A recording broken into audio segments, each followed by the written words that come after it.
Imagine this. Your alarm rings. You look at your study desk. And for once, you don't feel like throwing your notebook out the window. No panic. No guilt. No, I'll start tomorrow's speech. Now imagine this happens almost every day. Sounds fake, right? But for many Japanese students, this is just normal life. Not because they're robots. Not because they're born disciplined. And definitely not because they love studying 10 hours a day. So how do they stay consistent without burning out? Let's talk about it. Simply, honestly, and without pretending motivation is magical fairy dust. First, let's clear something up. Japanese students are tired. They get bored. They procrastinate. They sometimes stare at the wall and question their life choices. They're human. The difference is how they deal with these moments. In many places, students are taught to push harder when things get tough. In Japan, the idea is often, don't push harder. Make it lighter. Think about that for a second. If studying feels like lifting a heavy suitcase every day, you'll quit eventually. But if it feels like carrying a backpack with just the essentials, you can walk for miles. Japanese students focus on making study manageable, not heroic. One big secret is something very boring. Yes, boring. They don't wait to feel inspired. In fact, inspiration is treated like weather. Nice when it shows up. But you don't cancel school just because it's cloudy. A Japanese student doesn't wake up asking, do I feel motivated today? They ask, what is today's small task? Notice the difference? One question depends on emotion. The other depends on a plan. If motivation shows up, great. If not, the plan still exists. That's how consistency survives bad days. Here's a simple example. Imagine you want to study English. Many students think, I'll study English for 2 hours every day. Sounds impressive. Also sounds exhausting. A Japanese-style approach might be, I'll read 1 page or learn 5 words. That's it. 5 words. Even on the worst day of your life, 5 words won't kill you. And here's the funny part. Once you start, your brain often says, well, since I'm already here, maybe I'll do a little more. But even if you stop at 5 words, you still win. No guilt. No drama. No burnout. Progress happened. Another reason Japanese students stay consistent is their relationship with time. They don't treat time like an enemy.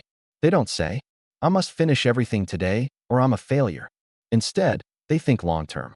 Very long-term. Studying isn't a sprint. It's closer to brushing your teeth. You don't brush your teeth perfectly once and say, all right, I'm done for life. You do it daily. Bad days included. Some days it's quick.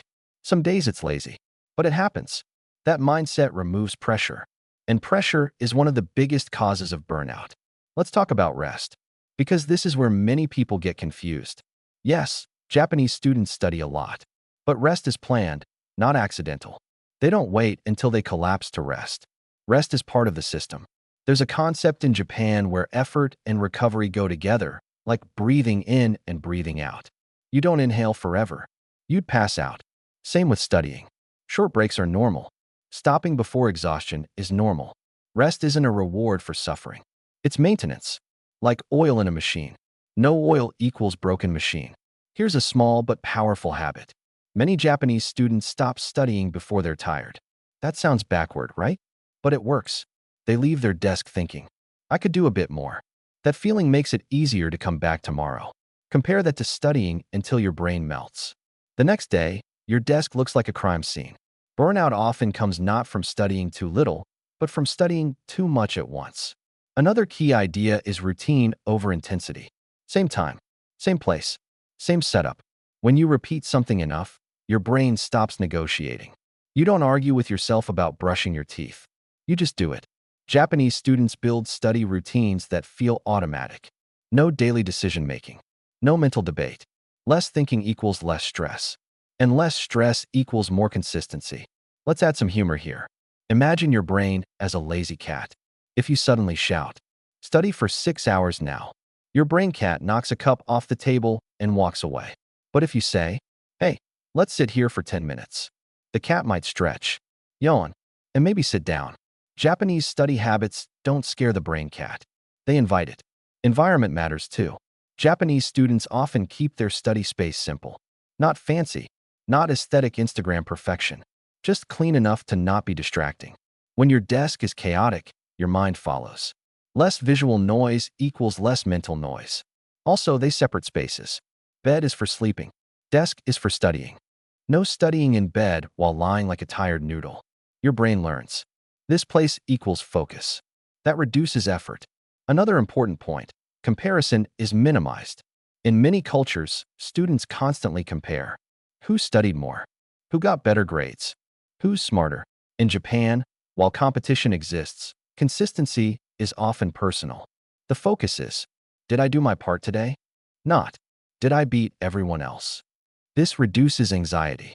And anxiety is burnout's best friend. Let's talk about mistakes. Japanese students are taught early that mistakes are normal, not embarrassing, not proof of stupidity, just feedback. If you get something wrong, it means, this needs work. Not, I'm bad at this forever. This mindset prevents emotional exhaustion. You don't fear studying if mistakes aren't scary. There's also respect for process. Results matter, yes, but process matters more. Showing up, repeating, improving slightly. Even 1% improvement is respected. That's huge. Because when small progress is respected, you don't feel rushed. And when you don't feel rushed, burnout loses power. Here's a funny truth. Japanese students don't romanticize struggle. They don't say, if it hurts, it means it's working. Pain is not a badge of honor. Efficiency is. If something is draining, they adjust. Shorter sessions, different methods, more breaks. They don't force a broken system. Let's use a simple analogy. Studying is like watering a plant.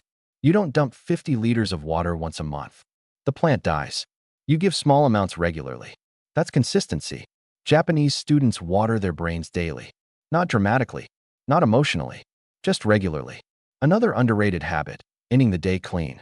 Many students finish studying by writing what they'll do tomorrow. Just a few words. So the next day, there's no confusion. No, what should I do now? Panic. Clarity reduces mental fatigue. And mental fatigue causes burnout faster than hard work. They also accept bad days. A bad day doesn't cancel the system.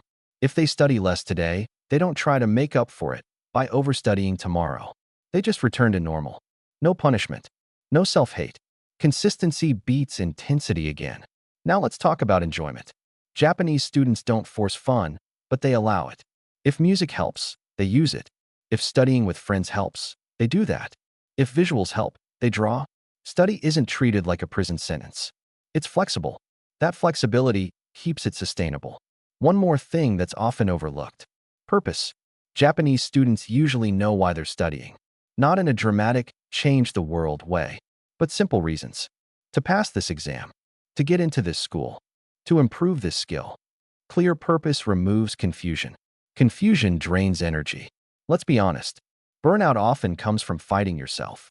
Fighting your energy. Fighting your emotions. Fighting your limits. Japanese study habits work because they cooperate with human nature. They don't expect perfection. They expect presence. Show up. Do a little. Go home. Repeat. So what's the real secret? It's not discipline. It's not motivation. It's not superhuman focus. It's kindness disguised as structure. Small tasks. Clear routines. Planned rest. Low drama.